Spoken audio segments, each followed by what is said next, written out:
Bloomberg Businessweek today says that the People's Liberation Army and elements of the Chinese military put itty-bitty microchips on motherboards that were attached to servers in America's corporations. I'd almost suggest that some of those servers may be in the 2 Dakotas.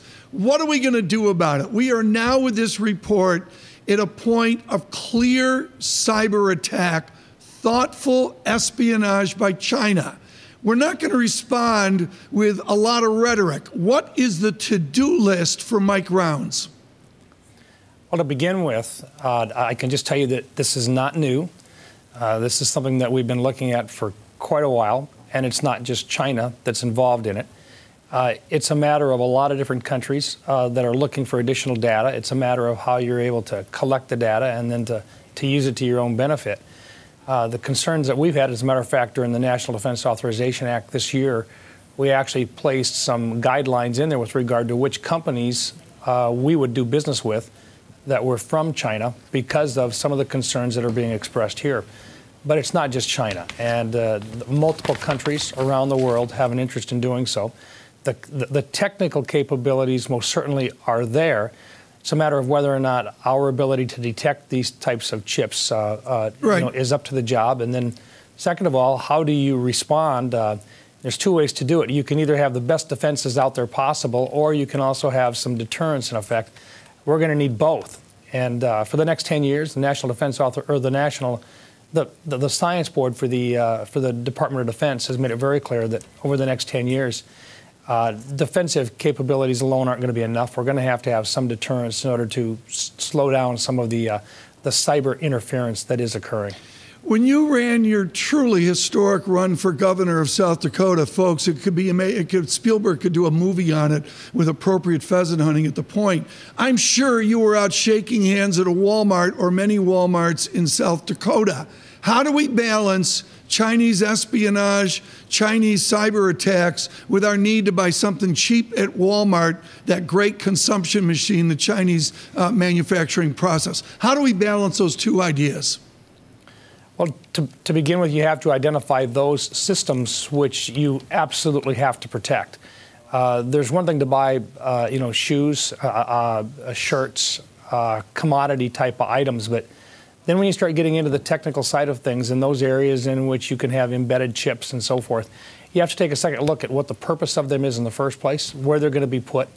We've got communications across the United States. A number of the communications companies that are here in our country will try to buy the most inexpensive products possible. You'll have electric utilities that want to buy inexpensive materials that they're going to incorporate into their systems. The warning, and for years this warning has been out, that you have to be very careful when you buy from overseas, because sometimes everything that's there and for a very low price might be being subsidized by another foreign operation. And the reason is to try to get their commodity products embedded into your systems that eventually might very well be able to be used in a clandestine system to benefit that country.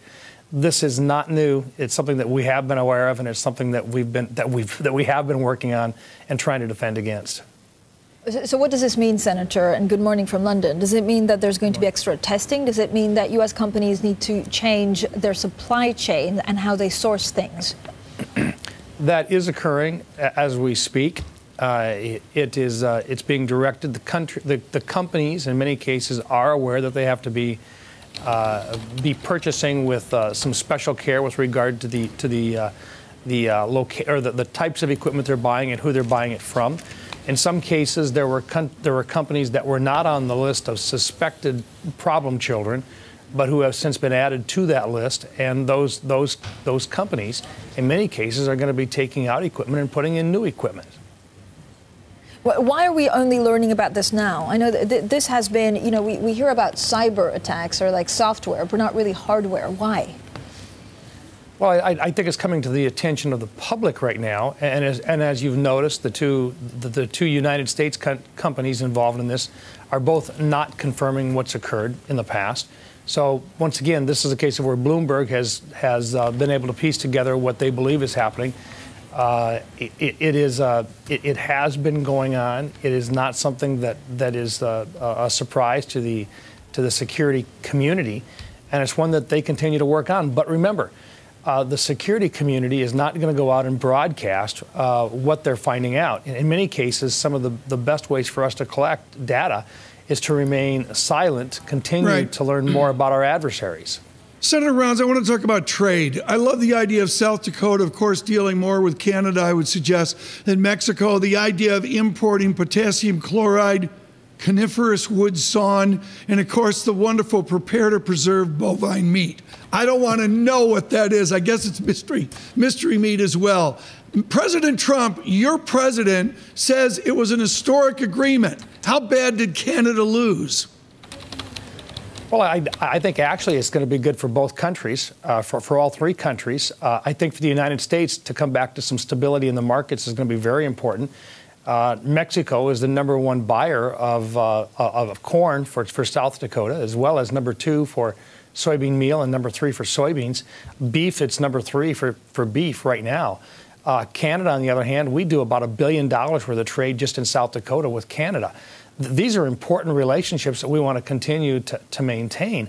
But Canada really did lock up their ag products, and they were very protectionist in nature with regard to their ag, to some of their ag industries, including dairy.